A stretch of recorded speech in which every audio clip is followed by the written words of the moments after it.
মাননীয় সত্যেন্দ্রনাথ দত্ত লিখেছেন দেশের মাটি। মধুর চেয়েও আছে মধুর, সে আমার দেশের মাটি। আমার দেশের পথের ধুলা খাঁটি সোনার চাইতে খাঁটি, চন্দনেরই গন্ধে ভরা, শীতল করা ক্লান্তি হরা, যেখানে তার অঙ্গ রাখি।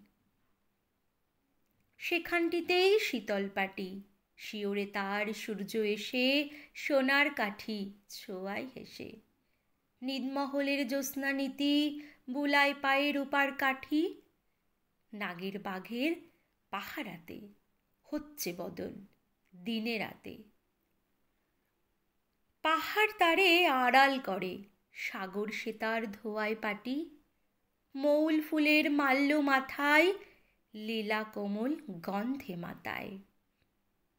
পাই জোরে তার লবঙ্গ ফুল, অঙ্গে বকুল আর দোপাটি।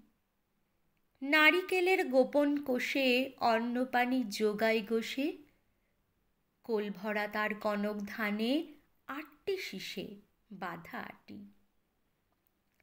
সে যে গো নীলপদ্ম আঁখি, সেই তোরে নীলকণ্ঠ পাখি।